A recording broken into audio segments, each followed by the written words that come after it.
মই বন্দিতাই মোৰ ইউটিউব চেনেললৈ আপোনালোকক সকলোকে স্বাগতম জনালো। আজি ভিডিওটো নিশ্চয় দেখিছে আপোনালোকে বিস্কুট কেইটামান লৈ আহিছো। ঘৰতে বনাইছিলো জিৰা কুকিজ কেইটামান, তাকে আপোনালোকৰ লগত শ্বেয়াৰ কৰিবলৈ ভিডিওটো মই কেনেকৈ প্ৰস্তুত কৰিলো। ঘৰতে বনাই বস্তু খোৱাৰ মজাই বেলেগ কিন্তু নহয়নে বাৰু। গাই ঘিউ ললো, অন্নপূৰ্ণা ঘি ললো আৰু অন্নপূৰ্ণা ঘিউটো এতিয়া খুলিছোহে, গতিকে গম পাইছে ৰুম টেম্পাৰেচাৰতে গলি আছে যিমানখিনি সেইটো হিচাপতে লৈছো। আৰু গেছত গৰম কৰি ললে কিন্তু ৰুম টেম্পাৰেচাৰলৈ আনি ল'ব লাগিব। এইখিনি মই ললো 60 গ্ৰাম গাই ঘিউ আৰু তাৰ লগত মই আজি দিম আশীৰ্বাদ আটা। আশীৰ্বাদ আটা দিয়ে বনাম আৰু অকণমান ৰঙচুৱা হয় কিন্তু হ'লেও হেলথি হয় যে, গতিকে আশীৰ্বাদ আটাই ব্যৱহাৰ কৰিম। আৰু আজি মই অকণমান নিমখীয়া টেষ্টত বনাম, গতিকে মই নিমখ দিলো, আমি সদায় ব্যৱহাৰ কৰি থকা নিমখ দিলো 1/4 টিস্পুনৰ 1 টিস্পুন আৰু 1 পিঞ্চ দিলো ক'লা নিমখ। এইখিনি খুব ধুনীয়াকৈ চালি ললো আৰু ইয়াৰ পাছতে চেনি দিব লাগিব। আৰু চালি ললে কিয় ভাল জানেনে, ইয়াত যে কিবা গোটা গুটি থাকিলে সেই বস্তুখিনি ওপৰতে ৰৈ যায়। চেনি দিলো 3 চামুচ। মিঠা বনাবলৈ হলে চেনি ইয়াতকৈ বেছি দিব লাগিব। আৰু কেতিয়াবা বাৰু মিঠা কুকিজ বনাই আপোনালোকক দেখুৱাম তেতিয়া কি পৰিমাণত চেনি দিওঁ। আৰু চেনি যে অকণমান চেনি 2-এটা দানা ওপৰত ৰৈ গ'ল বিস্কুটলৈ গ'লে সেইটোৱে বিস্কুটত কিন্তু খাই বেয়া লাগে, দাঁতত লাগিলে দানা দানা থাকিলে বেয়া লাগে খাবলৈ। আৰু মই যিখিনি আটা দিছিলো সেইখিনি আটাত নহ'ব, ইয়াত আৰু 60 গ্ৰাম আটা দিব লাগিব। হ'লেও এইখিনি মই মিক্স কৰি লৈছো আৰু ইয়াত ইলাচি গুড়ি দিব পাৰে।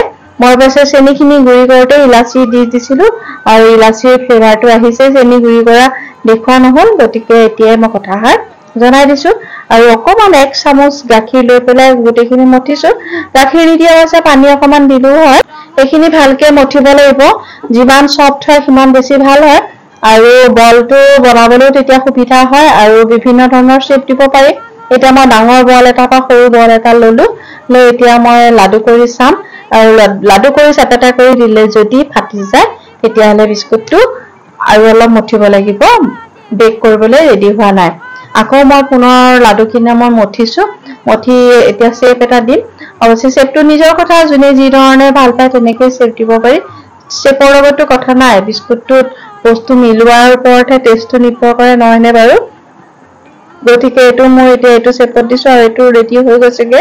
এতিয়া মই এটা এটাকে গোটেইখিনি বনাই পেলাম, গোটেই শ্বেপ দিম। আৰু মই OTGটো মই আগতেই গৰম কৰি থৈছো 130 ডিগ্ৰী চেলচিয়াছত আধা ঘণ্টাৰ বাবে মই OTGটো প্ৰিহিট কৰি থৈছো। আৰু এইখিনি মোৰ হৈ গৈছে। এখন ট্ৰেত প্ৰায় 30টা মানে বিস্কুট ধৰে। আৰু ইয়াত অকণমান ডেকৰেশ্যন কৰিবলৈ আছে। গোটেইকেইটাতে মই এতিয়া গাখীৰ সানি তাৰ ওপৰত জিৰা অকণ লগাই দিম। গাখীৰটো সানি দিলে কি হয়, ৰঙচুৱা হয় আৰু লগতে জিৰাখিনিও খুব ধুনীয়াকৈ আঠা খাই যায়। জিৰাখিনি অৱশ্যে কেঁচা জিৰা, আৰু কেঁচা জিৰা যেতিয়া বিস্কুটখিনি OTGত বেক হৈ যাব তেতিয়া জিৰাকেইটাও লগতে মচমচীয়া হৈ যাব আৰু খাওঁতে বহুতেই ভাল লাগে। আৰু এইখিনি মোৰ প্ৰস্তুত হৈ গৈছে আৰু এতিয়া মোৰ OTGত ভৰাবলৈ সময় হৈ গৈছেগে। আৰু অৱশ্যে OTGটো প্ৰত্যেকৰে বেলেগ বেলেগ OTGত কিন্তু টেম্পাৰেচাৰটো অকণ বেলেগ বেলেগ হয়। এইটো মোৰ মৰ্ফি OTG আৰু এয়া মোৰ OTGৰ পৰা বিস্কুট উলিয়াই আনিলো। চাওকচোন কিমান ধুনীয়া হৈছে দেখিবলৈ, আৰু গোন্ধটো যে ক'ব নালাগে আৰু মলমলাই গৈছে গাই ঘিউৰ গোন্ধটো জানেনে। আৰু আজি মোৰ ভিডিঅ'টো আপোনালোকে কেনেকুৱা পালে বাৰু, নিশ্চয় ভালেই পাইছে আৰু নিশ্চয় এনেকৈ ট্ৰাই কৰিব বুলি মই আশা কৰিলো। কাৰণ ঘৰত বনাই গৰম গৰম বিস্কুটে চাহ একাপ খোৱাৰ কিন্তু মজাই বেলেগ। এনেকৈ এদিন মজা লৈ চাবচোন বাৰু। আৰু আজি মোৰ ভিডিঅ'টো কেনেকুৱা পালে কমেণ্ট কৰিবলৈ নাপাহৰিব। আৰু যিসকলে প্ৰথম আজি মোৰ চেনেললৈ আহিছে তেওঁলোকে নিশ্চয় ছাবস্ক্ৰাইব এটা কৰি দিব।